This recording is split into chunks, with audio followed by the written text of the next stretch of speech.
Hmm. Tara, 55. Sige na, diretso.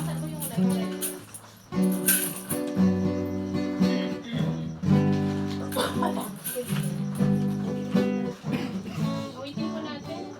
This is my reason.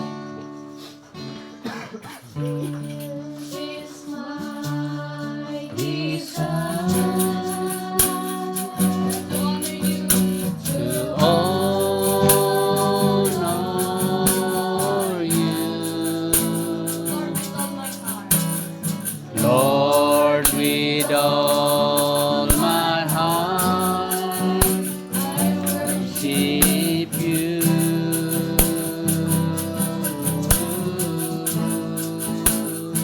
all I have. Lord, I have within me. I give you praise. I give you praise. all that I adore. All that I adore is in you.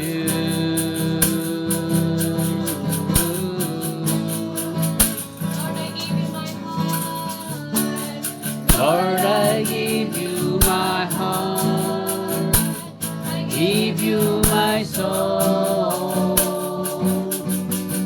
I Live for you alone. Every breath that I take, every moment I'm away. Lord, Have your ways in me. This is my desire to honor you with all my heart. Worship you.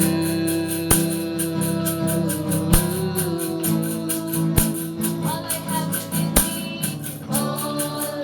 Have within me. Give you praise. I adore is in you.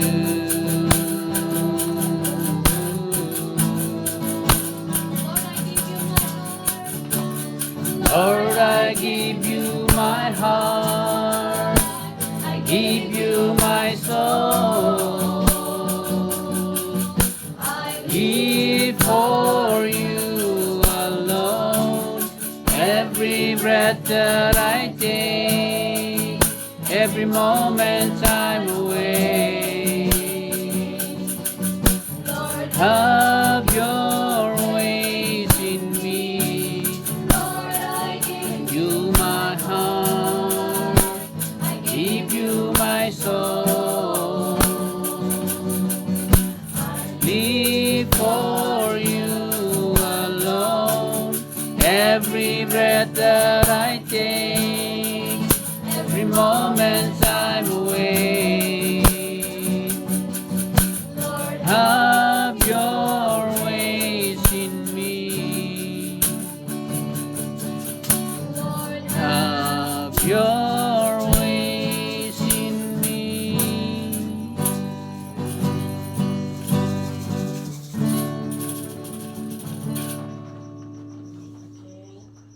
Since ito yung first na araw na pagkaroon tayo ng gawain dito sa inyo, ang mananalangin ay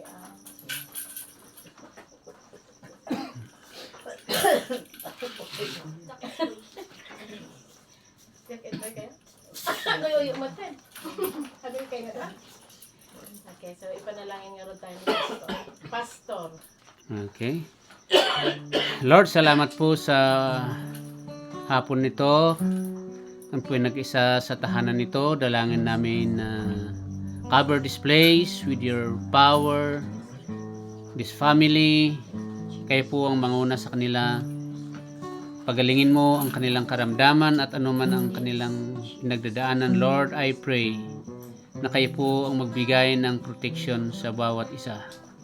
Dalangin ko ang mga bata hanggang sa amin na kayo po ang magtrabaho sa aming kalagitnaan. Aming pong pagpupuri at pasasalamat. Kayo po ang mitataas. Ito po yung aming dalangin sa pangalan ni Jesus. Amen. Okay, welcome natin ang bawat isa. Ulitin po natin. Magkamayan, umikot-ikot kayo. Tanongin niyo yung mga pangalan nila. Kung magkakilala pa kayo. Hallelujah.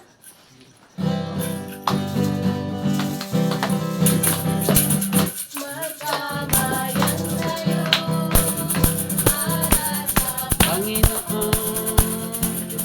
kamayan tayo para sa Panginoon. Purihin ang Diyos, salamatan siya, kagalakan sa puso.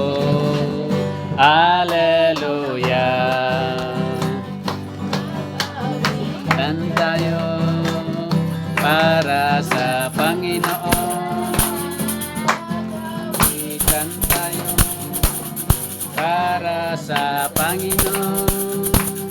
Purihin ang Diyos para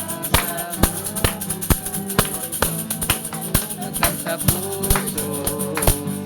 Hallelujah. Sa puso. Hallelujah.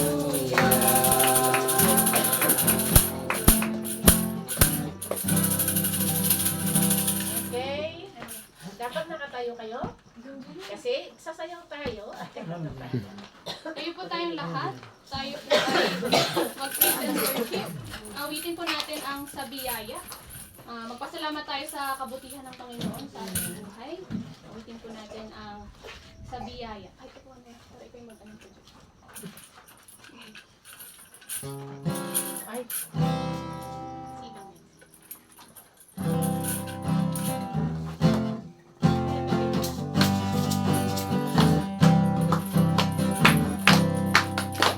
Jesus, ikaw ay mabuti sa lahat ng panahon. Di ka nagbabago, tapat ka ng tunay, tapat ka ng tunay. Kaya naman ang puso ay nagpupuri.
po natin ang pag-isahin mo. Hindi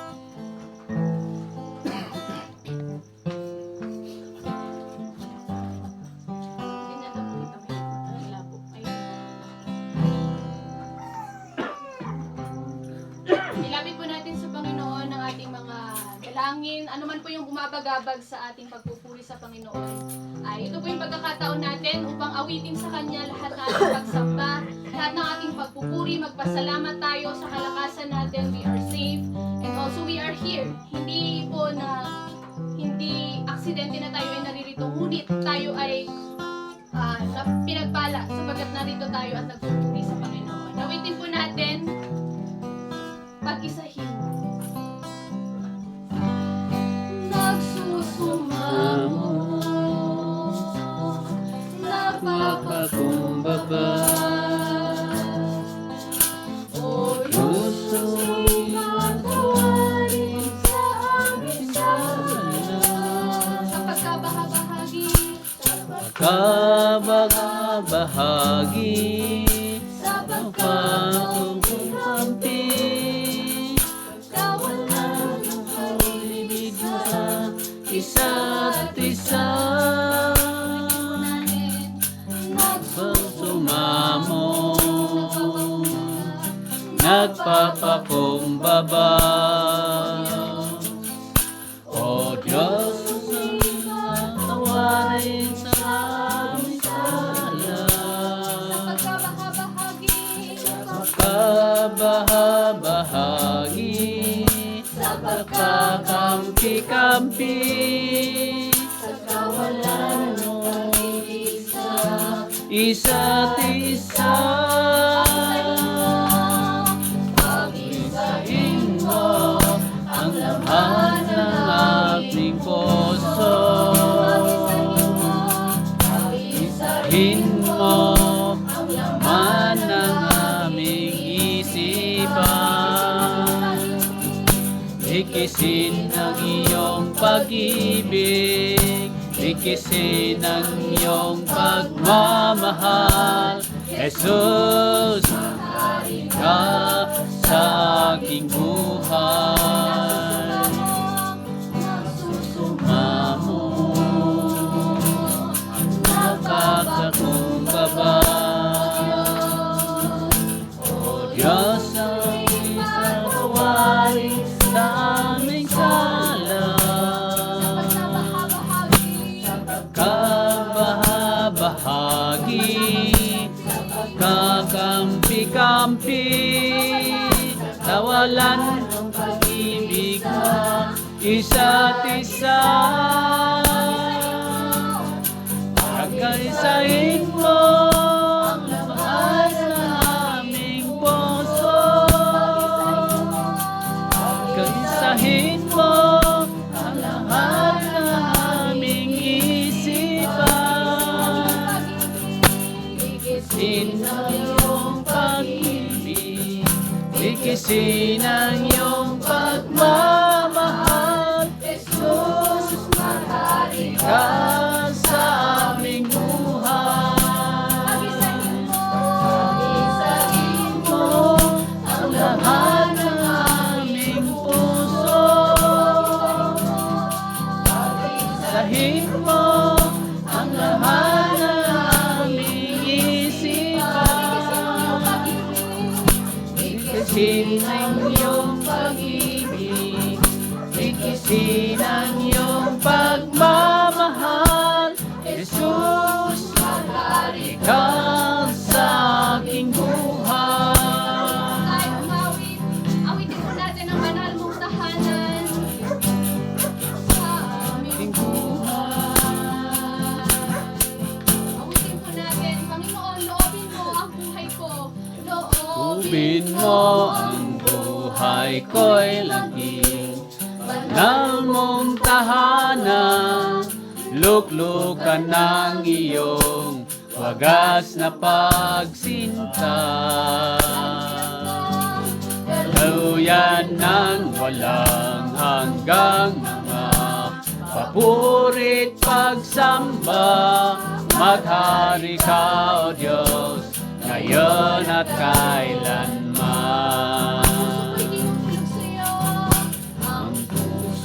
ko'y dinudulog sa'yo. Nagpapakumbaba, nagsusumamo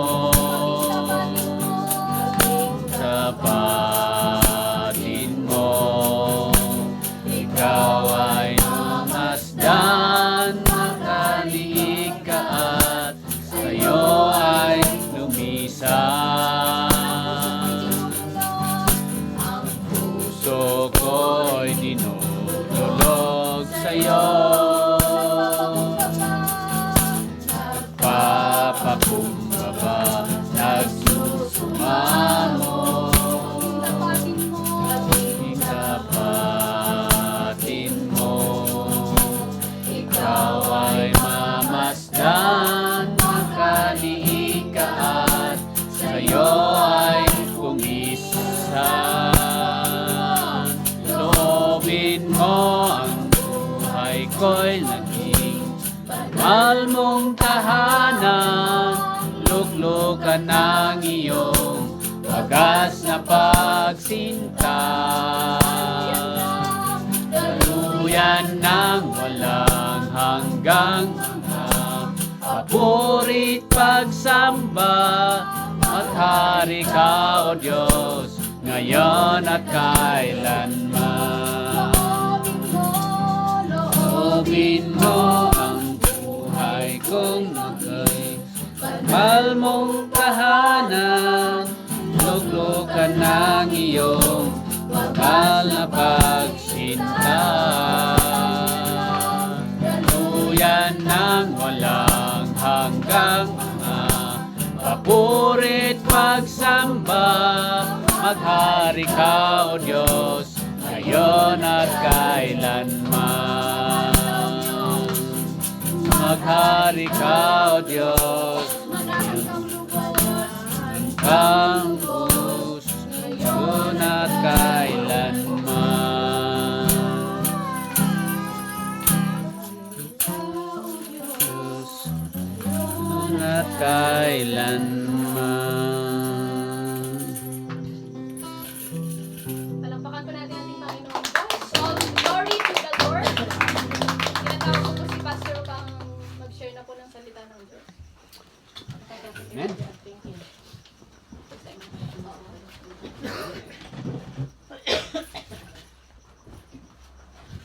Okay. Magandang hapon. Tayo po ay pinagpala sa araw nito. Bagamat hindi man ako makapagsalita, may konti lang ng salitang Bisaya, pero Tagalogin na natin. Alam na naman ninyo ang magtagalog. So ang ibahagi kong salita ay matagpuan dito sa Genesis chapter 28:11. Sabi po sa English, "And he light upon a certain place and tarried there all night.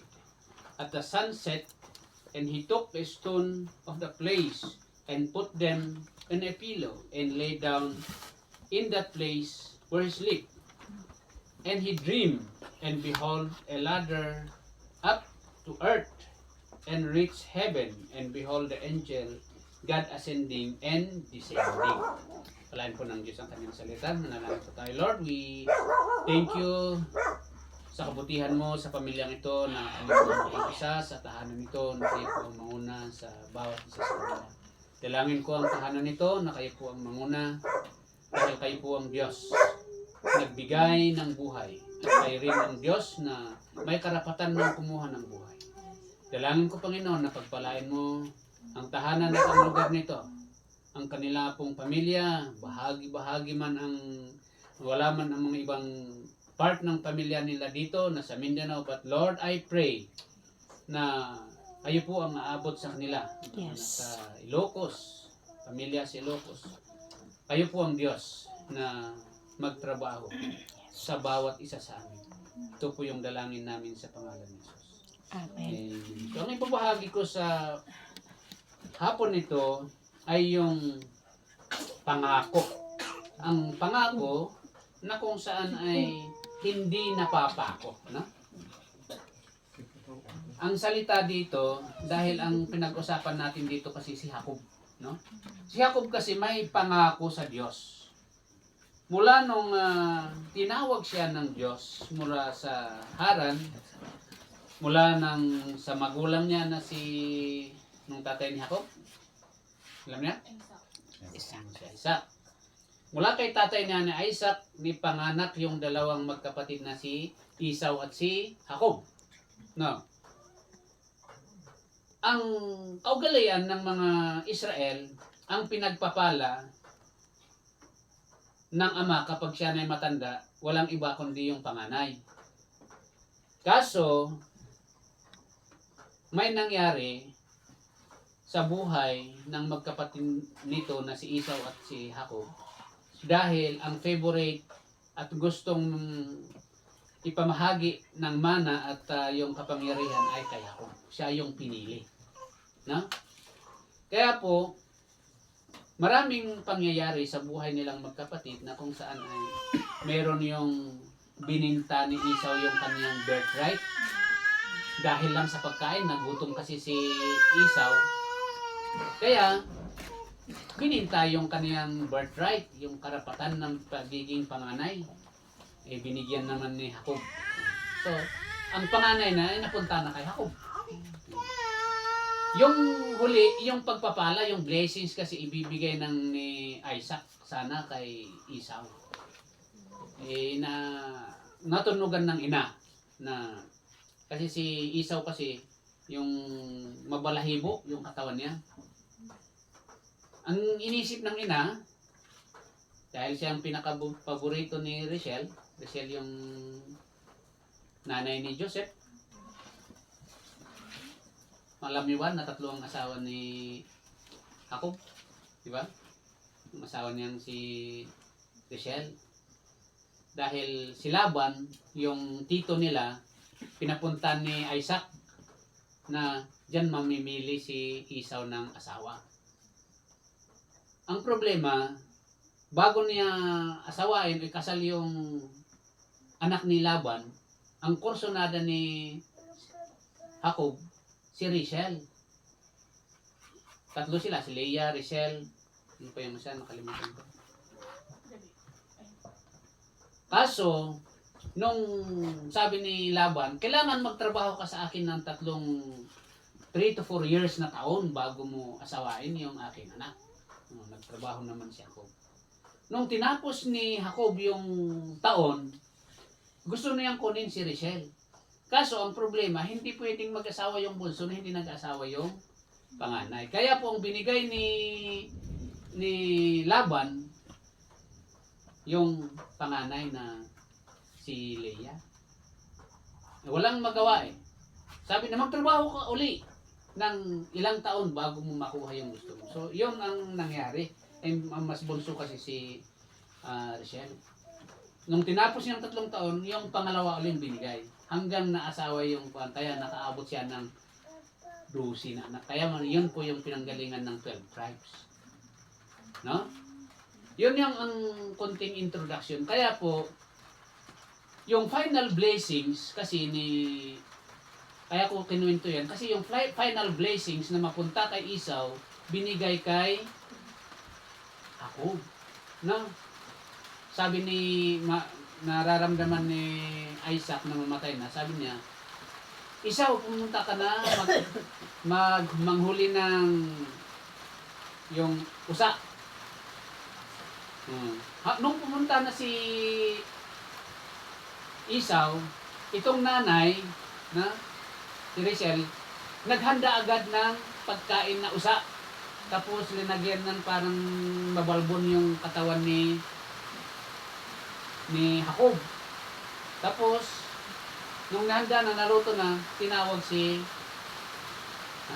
Jacob. Andito na yung kinuha ko. Ako si Esau. Siyempre bulag na, mahina na si Isaac. Nung hinipon niya, mabalahibo, ay ikaw na. Linagyan pala ni Rachel ng tuba. Yung katawan ay mabalahibo. Tapos, kinain yung hinanda na kinatay. Tapos, binindisyonan si Jacob. Yun ay dapat kay Esau yun. Yun ang nangyari. Pero tignan natin, kung bakit ko kinukwento ito, yung kahalagaan ng pangako, yung vows ang pinag-usapan natin. Kasi, nung panahon na si Jacob ay may sa kalagitnaan ng pagsubok at siya ay nasusubok ang kanyang buhay, may pangako siya sa Diyos na kung ibibigay mo, kung pagpapalain mo ako, ay maglilingkod ako. So dito yung binasa natin, kaya nga pinakita ng Panginoon yung paakyat at pababa na nakita niya ng anghel. Yung descending, yung paakyat, papuntang langit at pababa sa lupa. Yan ang nakita niya. Kaya po, si Jacob, dahil nakita niya sa panaginip yung hagdanan niya na paakyat sa langit at pababa, no? Na nagpapakita na beside yung struggle na naranasan, pinagdaanan ni Jacob, na problema sa buhay, no? 30 years siya na nasa haran. Naghirap siya doon. Grabing pinaghirapan siya. So pinagpala siya ng Panginoon, pinadami yung animal niya, yung sheep. Tapos nakuha niya yung lahat ng anak ni Laban kasi nagtrabaho.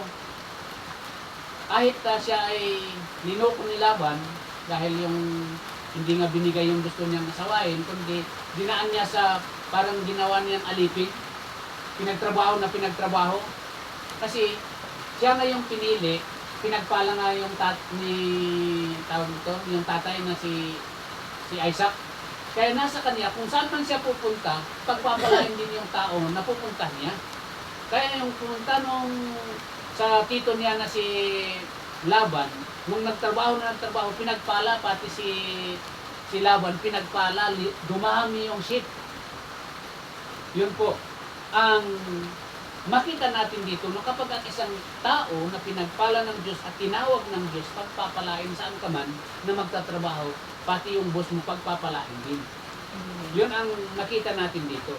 Kaso, nung gumanda yung buhay ni Jacob, no, nakuha na yung gusto niya, dumami yung sheep niya, nakuha na yung mga asawa niya, nagkaroon ng maraming anak, nakalimutan niya na pumunta sa Bethel. Saan po yung sa Bethel?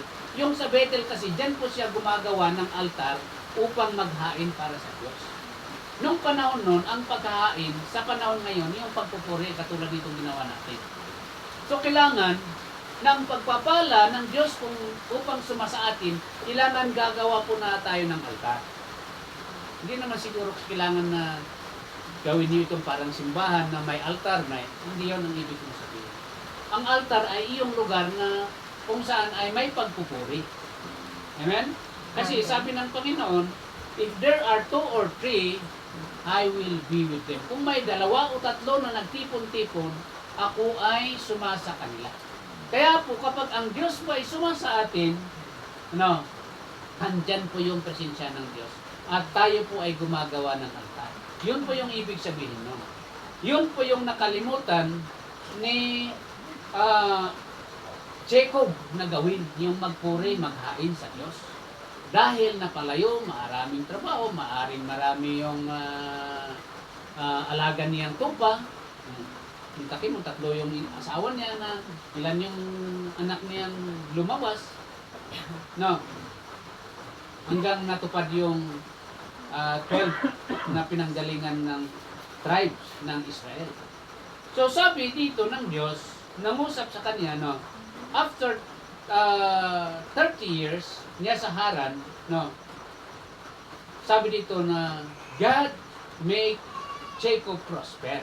Dito sa Genesis 29:30, na gusto niyang umuwi at kunin yung kanyang ari-arihan, gusto niyang kasama yung mga pamilya niya. Kaso, nakalimutan na niya ang Diyos dahil sa karamihan ng kayamanan o problema ng maraming anak siguro, kaya nakalimutan na maghandog at magpuri sa Diyos. Kaya po, yun po yung dahilan na nagpakita ang Diyos sa kanyang panaginip. Yung bato na pinag-unan niya, ginawa niyang sinyal na dyan po ang lugar na kung saan ay nangusap ang Diyos sa kanya. Ano po yung pangungusap ng Diyos sa kanya? Sa Genesis 35 verse 1, "And God said to Jacob, Arise, bumangon ka," sabi dito, "at pumunta ka sa Bethel uli." Yung Bethel kasi dyan po yung lugar na kung saan ay pinagtayuan ni Jacob ng simbahan o yung altar. Make an altar unto God. So, ginawa ni Jacob yan. Pumunta sa Bethel at nagpatayo ng altar at naghain para sa Diyos. So, ano yung makikita natin dito? No. Ang matutunan natin dito, una, kasi tayo na mga nilalang, binigyan tayo ng Panginoon. Mula sa tiyan ng ating magulang, pinili na tayo. Sa Jeremiah chapter 1 verse 4 and 5, sabi niya, bago ka may ilihi, hindi ka pa, napaplano ka pa lang na gawin ng magulang mo, ililihi ka pa lang, pinili na tayo ng Diyos. Sa 1,000 ng similya na galing sa Ama, iisa lang yung lumangoy, yun po yung pinili ng Diyos at ikaw at ako yun. So, yun po yung pagpili ng Diyos sa bawat isa sa atin. Kaya po, sa pagpili ng Diyos, ini-expect po ng Diyos sa bawat isa sa atin na tayo po ay lumapit at sumamba sa Kanya. Yun po yung ini-expect ni Yahweh kay Jacob. Kaso, dahil nasa very busy siya, marami siyang ginawa, nakalimutan niya tuloy na sumamba. Kaya tuloy yun ang nangyayari din sa mga maraming Kristiyano ngayon, sa maraming gawain, maraming busy. Kaya tuloy, sabi nga ng isang manggagawa nung sa Lowlands kami, meron daw isang Kristiyano, yung kung nakwento ko na sa inyo na merong 7 kulungan. Kayo naman, hindi kulungan ng manok ang meron sa iyo, kulungan ng bulaklak. Meron sa iyo, sa inyo dito. 7 kulungan ng manok, poultry, sabihin natin. Sabi ng isang tao, pahingi nga ng manok mo at gusto kong magulam. Sabi ng may-ari ng poultry, okay, bigyan kita, bigay ko sa iyo yung 6 na kulungan ng manok. Mag-ulam ka na mag-ulam ng gusto mo, pero yung isa, iiwan mo. Para sa akin yon, sabi nung may-ari. Kaso, hindi nagtagal, yung 6 na kulungan, naubos niya, ilang taon siguro inubos niya ang kaulam, yung 6 na kulungan. Tapos, nung inubos niya yung 6 na kulungan, nag-isip-isip na gusto niya uling kunin yung isang natira. Kaya nung gabi, inarudok na nga, tawag sa Ilocano, inarudok. Pinuntan na ninakaw nung gabi, kinuha niya yung may 7 na kulungan. Ginapang. Yun. Alam niyo yung ibig sabihin nun? Ang tao, binigyan tayo ng 6 na araw. Sabi po ng Diyos, God created heaven and earth sa 6 na araw. Yung may 7 araw, sabi niya, sanctify the Sabbath day. Ang araw na may 7 ay para sa akin naman yan. Sa inyo na yung 6. Kaya po, ang tao, dahil hindi nakukontinto, yung trabaho ng 6 araw, pati yung may 7, ginagapang. Ginagapang natin yung may 7 araw. Para sa Diyos yan. Minsan nga, 2 oras lang, 3 oras lang, hindi naman maghapon yun eh. Di ba? Pwede ka pang gumawa. Kasi, meron nagtanong nung araw, sabi ng mga tao, nung nagtuturo si Jesus, paano yung tao na sa Sabbath day, paano yung may tawag dyan yung kalabaw, yung baka? Paano nililipat yung baka kung walang gagawin kapag Sabat? Eh, siyempre, alangan naman na ililipat nung baka yung tali niyan sa katawan niya. Eh, siyempre, exemption yun naman. Pero hindi naman siguro, minuto lang naman ang paglipat doon, hindi naman isang araw. Exception yan. No? Kaya, sabi tuloy ng isang pastor, doon sa Lowlands, pinuntahan yung tatay, punta tayo sa simbahan, sabi niya. Ay, oo. Kaso itong anak ko, itong kalabaw ko, nanganak kasi eh. Sabi ng pastor, sige, tulungan kitang magsakati yung kukuha ng yung ipapakain. Dayami, upang bukas, pupunta ka, maaga ka ng 8 o'clock o 9 o'clock o 10 o'clock upang maabutan mo yung gawain. Sabi ng tatay, oo, sige. Nako, kinabukasan na linggo. Hindi dumating, inaantay ng pastor, hindi dumating. Sabi nung pastor, bakit kaya anong nangyari kay tatay? Hindi naman dumating. Nung pinasyal uli, sabi ng tatay, bakit hindi ka dumating? Ay, nako, pastor, problema, nanganak uli yung isang baka, kaya hindi ako makaalis. Sabi nung pastor, tatay, pero gusto mo bang umaten sa gawain? Ay, oo, gusto ko. Kaso, problema kasi itong alaga ko. Sabi ng pastor, sige, gusto mo ba sa linggo? Wala nang hadlang. Oo, sige, manalangin tayo. Sabi ng pastor. Lihans na yung matanda, pati yung alaga niya. Sabi niya, Panginoon, sa oras nito, dinadalangin ko ang tatay nito na gustong-gusto niyang magsamba, kaso itong kalabaw, yun po yung naghahadlang. Kaya Panginoon, kunin mo na yung kalabaw upang wala nang hadlang sa kanya. Sabi nung tatay, Pastor, huwag mo nang ituloy yung panalangin, pupunta na ako sa simbahan. Kapag pumasyal ang pastor pala sa bahay at nag-iimbita at pinagpe-pray na aya, huwag na tayong mag-alinlangan kasi baka ipag-pray na kukunin yung humahadlang sa atin na hindi na tayo makadalaw. Mas mahirap yon kapag ang Diyos na ang kumuha. No? Ito yung matutunan natin, yung vows, no? Yung pangako. Bakit mahalaga po yung vows? Yung vows kasi nakita ng Diyos sa buhay ni Jacob na nananalangin siya nung siya ay nasa kalagitnaan ng paghihirap, siya ay namang problema, nananalangin siya, pinapakinggan siya ng Panginoon, sinasagot siya. Kaya nangangako siya na kapag gumaling ako, pagyamanin mo ako, magsasambahan ako, hindi na ako. Karamihan mga Kristiyano ganun din. No? Pagpalain mo yung aking tanim, may anihin ako, magsasambok, magbibigay ako. Ano yung mga sinasabi? Yun naman ay hindi sa tao natin sinasabi, kundi sa Diyos.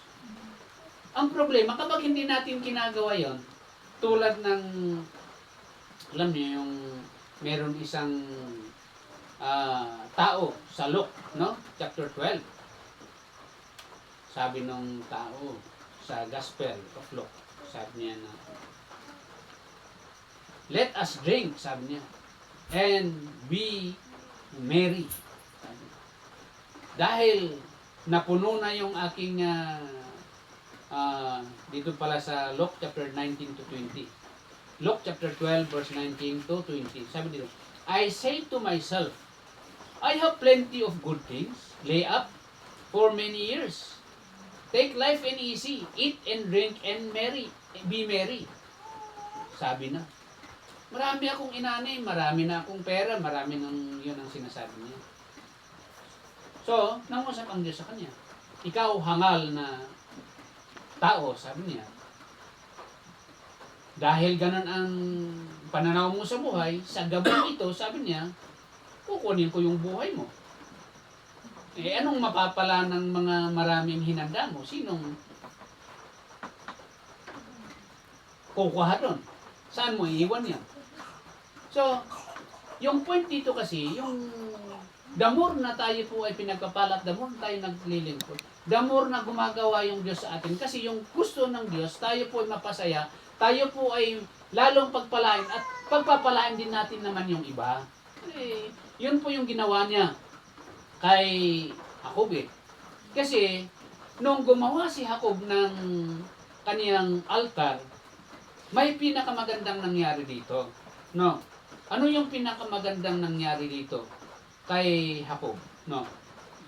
Dito finally, no, after na nagsisi na si Jacob sa kaniyang mga pagkukulang, gumawa siya ng altar. Dito sa Genesis chapter 35 verse 9 to 15, tinulfill na, tinupad na ni Jacob. No? Babasahin ko sa inyo. When Jacob returned from Padan to Aram, diba? Diba nagpaalam kay kinuha yung pamilya, kinuha yung mga ari-arihan, umuwi siya sa kanyang lugar. Iniwan niya yung biyanan niya. Umuwi sa kung saan siya napanganak, sa lugar ni Isaac. At sa kanyang pag-uwi, isinamahan pa siya ng Diyos. Kaya lang, sabi niya dito, kung babasahin natin yung Genesis 35, 9 to 15, dito niya na-realize na mali pala yung ginawa niya. So sabi niya, when Jacob returned from Padan Aram, God appeared to him and blessed him. No? Nung nagpakita ang Diyos sa kanya, pinagpala siya ng Diyos.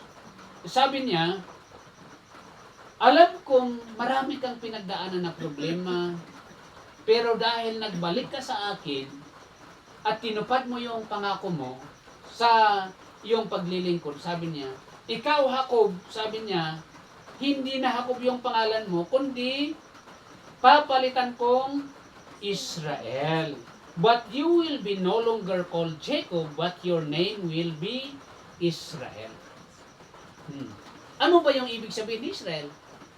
Yung Jacob, pamilya lang yung mga anak niya ang kayang suportahan. Yung Israel kasi ginawa niyang isang nasyon. Ibig sabihin, pinapakita niya dito na kapag ang isang taong pinagpapala at mas lalong binabalik niya at nakikita niya niyang Diyos na pinanggagalingan ng lahat ng mga material na bagay, no, i-extend ng Diyos yung pagpapala sa atin. No? Dito, maaaring dito, sabihin natin isang pamilya lang, Bilalay family o anumang family yan. Pwede pong i-extend ng Diyos yung pamilyang Bilalay, hindi lang sa isang baryo, pwedeng isang provincial. Kasi si Isaac kasi, ay si Jacob kasi, ginawang isang nation.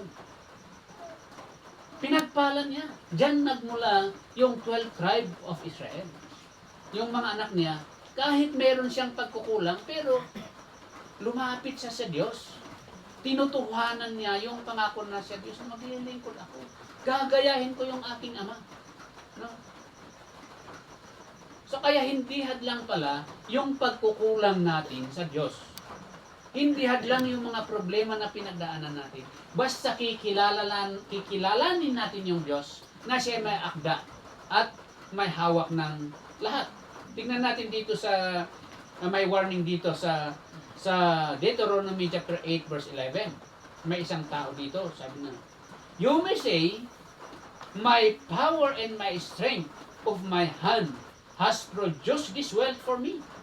But remember the Lord your God, for it is He who give you the ability to produce wealth and to confirm His covenant which He swore to your forefather Abraham.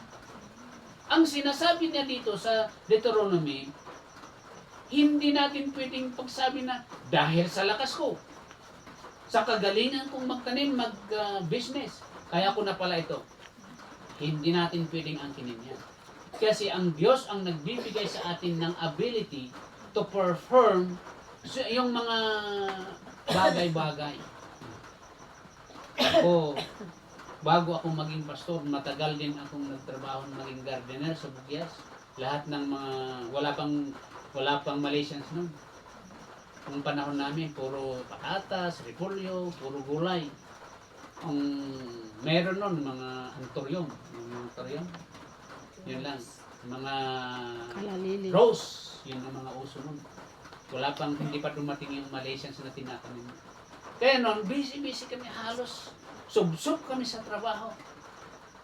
Pero bakit tatlo lang yung pantalong kong maong, 3 brief, 1 boots ang gamit ko eh.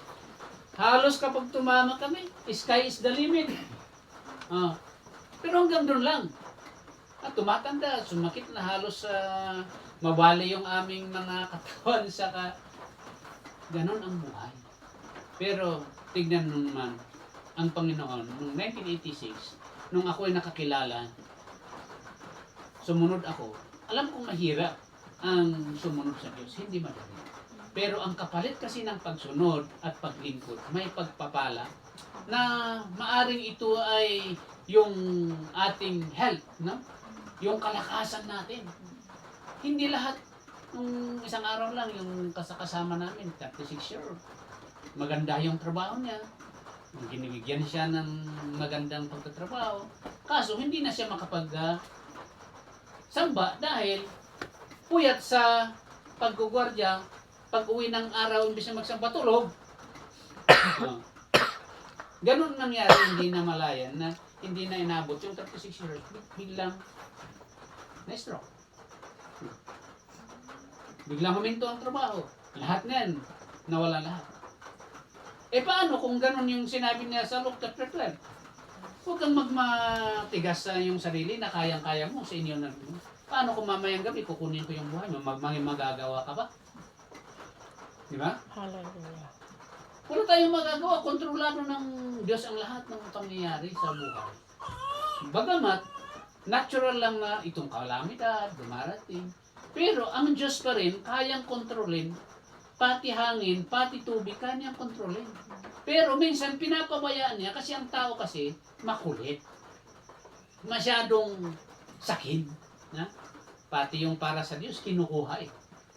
Kaya tuloy, minsan yung mga pagsubok, pinapabayaan ng maranasan natin upang mag-isip tayo na bakit? Ano bang kulang? Masipag naman ako.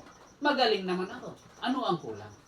Yun po yung mensahe na tinuturo sa atin dito na kailangan na gumawa po tayo ng altar na tulad ni Jacob.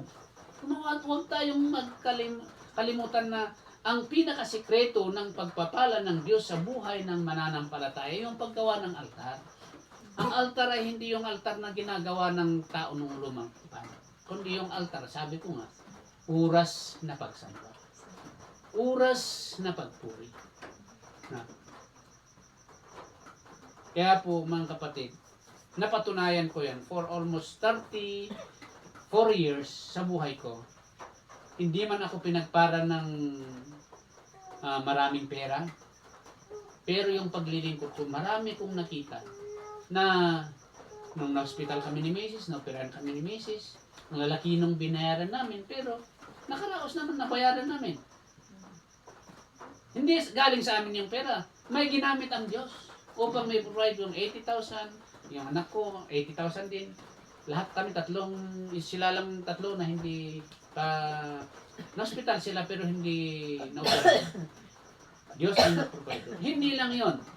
Sa aming paglilingkod, kita niyo naman, itong dalaga kong yung tatlo, nag-aral naman sila sa pinakamataas na university, nag-graduate naman sila.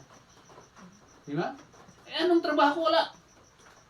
Kaya po, yung sinasabi ko, itong testimonyo na ang Diyos po ay tapat kapag maging tapat po tayo. Amen.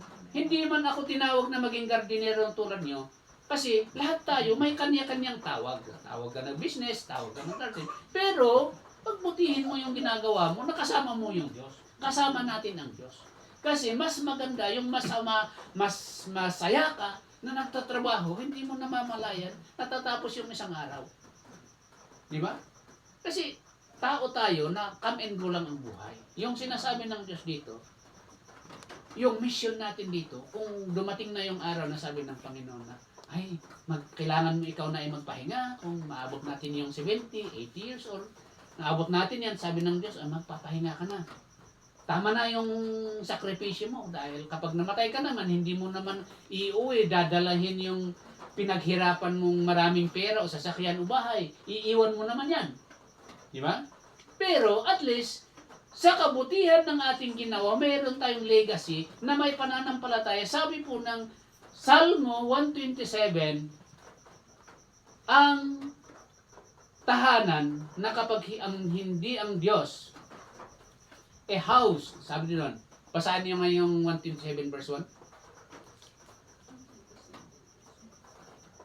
127 verse 1. Yun kasi yung sinabi ng Diyos kay David na except the Lord. Unless the Lord builds the house, the builders labor in vain. Ano may ibig sabihin nun? Unless the Lord build the house, your labor will be in vain. Anong ibig sabihin nun?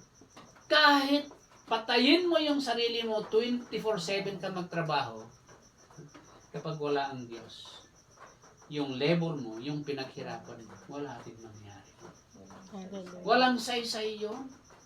Kapag dumating yung, sabi ko nga, yung milyonaryo, kapag may signal kayo dito, mag-open kayo ng may time kayo. Kasi everyday may don't prayer tayo sa church. Pinagpipray natin yung mga may na-stroke sa hospital, may mga mayayaman na kapasko nun, na may sasakyan sila, magandang bahay, pero twice to 3 times a week na sila ay nagda-dialysis. So, yung pinag-ipunan nila ng buong buhay nila, inuubos ng dialysis. Gusto ba natin yung buhay na gano'n? Eh, parang wala din, no? Wala man tayong inipon ng milyon-bilyon na. Basta tayo po ay malakas, walang sakit na ganyan, di masaya. Eh? Malaya tayong kumilos, malaya tayong samba, at lalong-lalo yung huwag natin kalimutan na gumawa ng altar sa tahanan, lalong-lalo sa tahanan natin. Umpisa natin yung altar natin sa tahanan. Yun po yung pinapakita dito na nakita ni Jacob na umakyat at pababa ng hell. Pinapakita niya na darating yung araw na tayo ay aakyat sa lugar kasi pinangako ng Diyos na mauna ko sa inyo sa bahay ng aking ama, may mga tahanan doon. Ako ay babalik, kukunin ko kayo. Ibig sabihin, yung paakyat at bumaba at umakyat, darating yung araw, pagdating ng Panginoon, isasama po tayo. Kaso kung hindi tayo qualified, wala.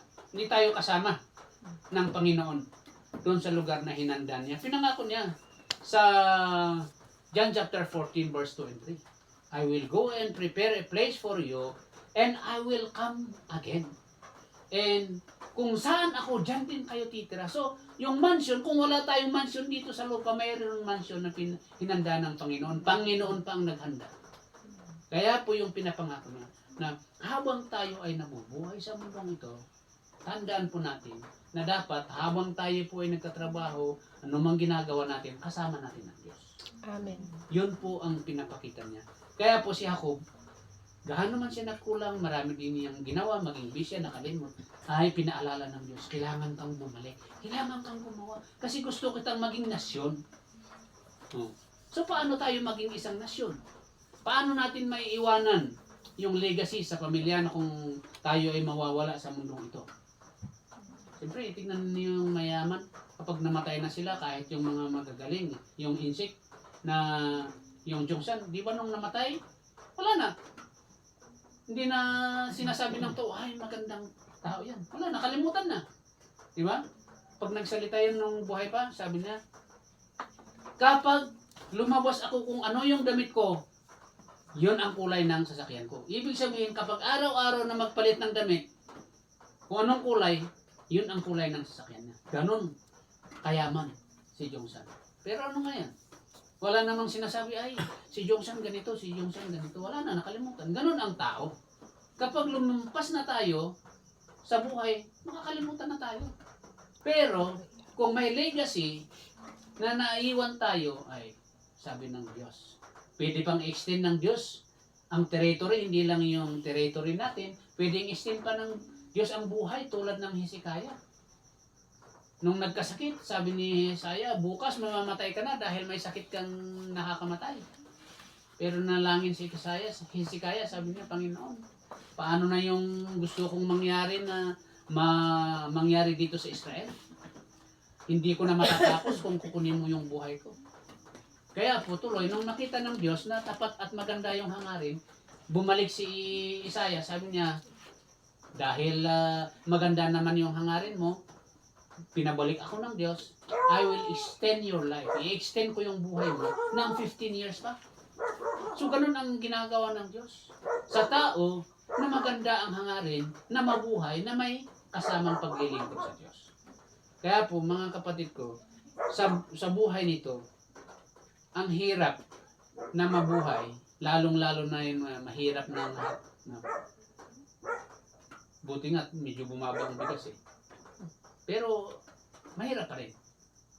Ay sa buhay nito, kailangan natin ng presensya at pagtatrabaho ng Diyos sa ating buhay. Amen. Kaya po, yun po yung ating pong salita ng Diyos na may bahagi sa hapon nito. Tayo po ay manalangin. Panginoon, salamat po sa biyaya na pinagkaloob mo. Naririto muli kami sa tahanan nito.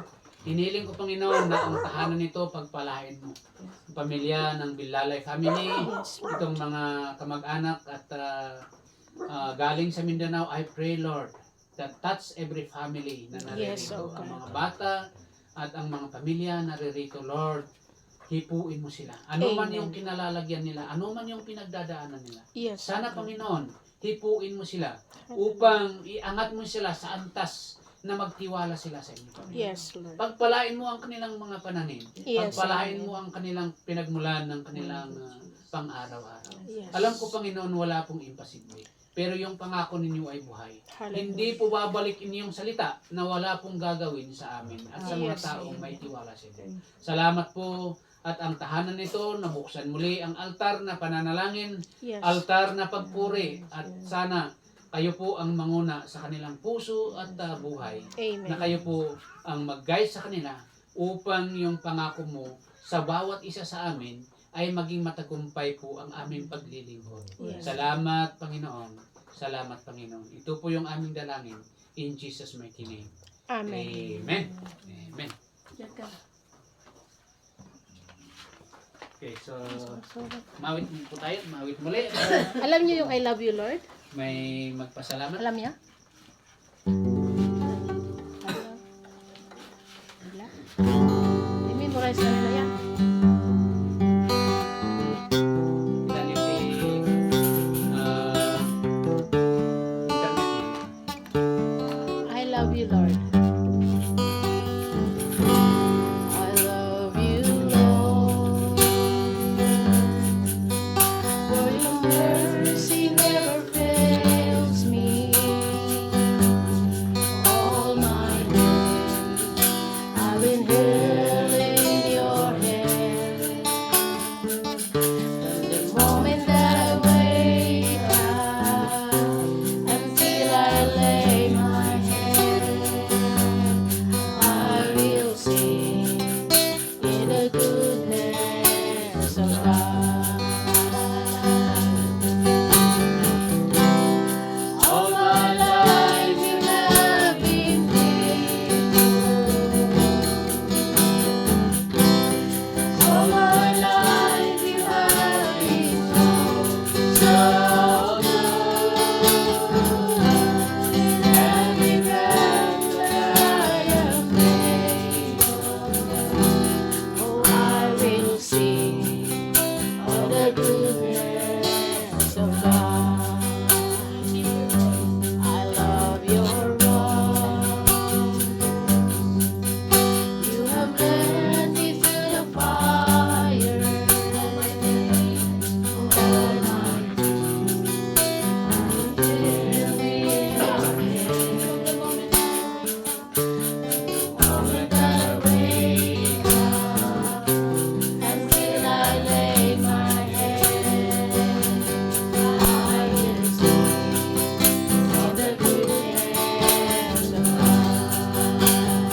will sing of the goodness of God.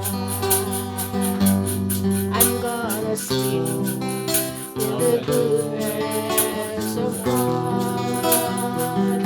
Oh, I will sing of the goodness of God.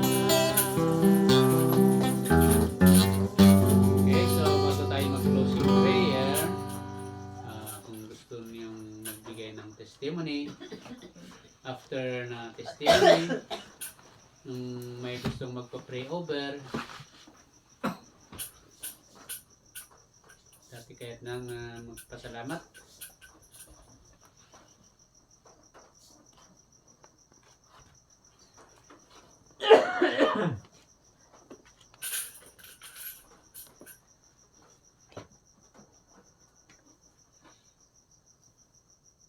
Nay, magamalam kanya tayo amin. Lokano na lang. Yes, Ilocano kami. Agyaman na kaya po.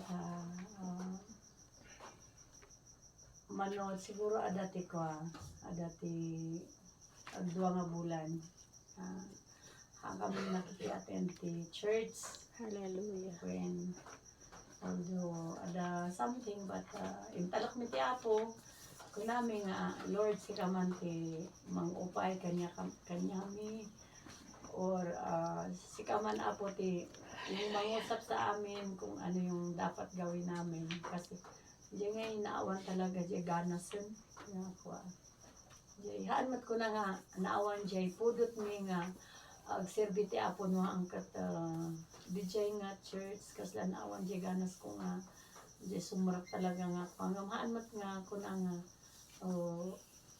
bigla kami lang nga kuha ada jay kasla jay ama jay reverend jay isot nagpakadaak when iso nga ti advice naman ko na alag kararag kayo no anya ti wati Apo yung mangusap sa inyo basta kuan nilang kanya yun na anak nga hang kayo nga umadayo ti presensya ti Apo so Amen. yun po na kuan mi kinlakay ko nga ang biro pa man ti pakigimungan kunapiman kuno talaga nga kuan mailiw ka mo sa balilata nga uray although ada ka ito balay kunam nga Sunday aginana nga maawis ka lata nga apan ang trabaho so sa balilata dyan nasanay ka nga mapan church every Sunday pagyamanak ti Apo ta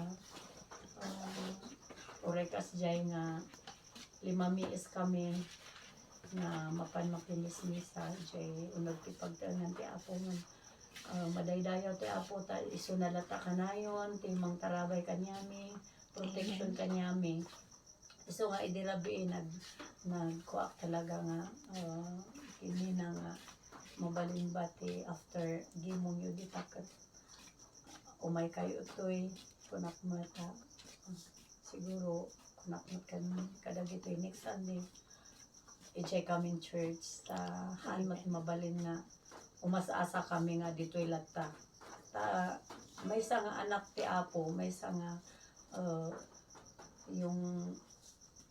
yung tayo na nagsasamba sa Panginoon masapol nga datayo ti umasideg ijay balay na Hallelujah. when ijay ti nakwakmat nga when kararag ka na yung adulata ti kurang na dakal ti pagkurangan kino adaman pay ti so panubok ti biag nga kuwakat nalaka ka nga agkwa nalaka ka nga jay kumapsot ngay di jay hang ka nga makangkang ganti sa uti Apo agkarap gaagpay so awanan jay sa uti Apo nga mangmangagan although agbasa ka mo ti Biblia sa balilata jay ada jay kasi para kanyak may saak nga tupa nga agbirbirok ti agpastor jay ngay jay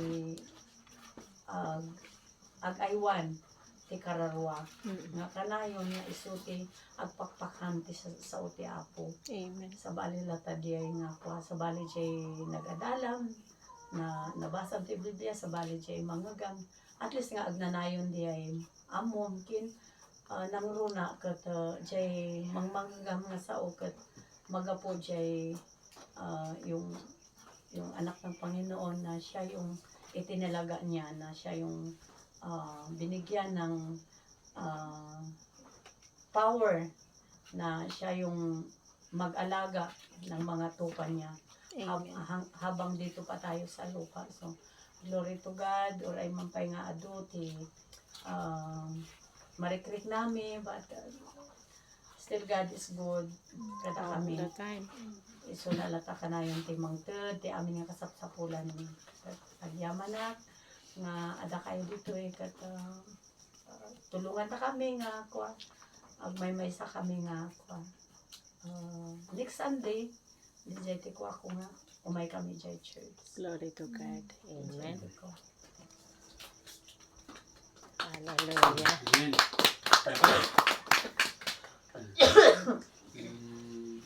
So magpasalamat.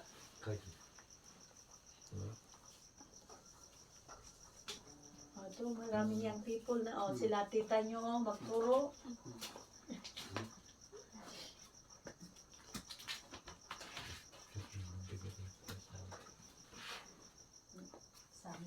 Joy.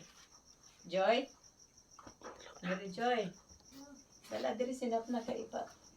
Pray over the pastor. Salamat. Ikaw, Joy, ikaw testimony. Malaki na agad. Yung dumating ako. Ikaw din, bisa ka. O kahit magbisaya ka na, Gil. Mm. Naintindihan namin. Mm. Pasabot man kami. Ano yung maliit? Gamay. Gamay. Kasabot gamay. Gamay makasabot. Gamay. Gamay lang. Hindi man makasabot ng Bisaya. Kunti lang. Makasabot garod gamay. Okay, so pag-pray tayo nga ron ay muna dagiti ubing, saka dagiti nakaangan. Nakatay. Okay na. Mga may karamdaman. Asking kin. Ulitin natin. Alam ko may magagawa ng Diyos. Okay, mawit muna tayo ng naman natin na, saan natin na kaming mga lingkod ay wala kaming kapangyarihan. Kami lang ay ginagamit ng Diyos upang maging instrumento na kumilos ang Diyos sa bawat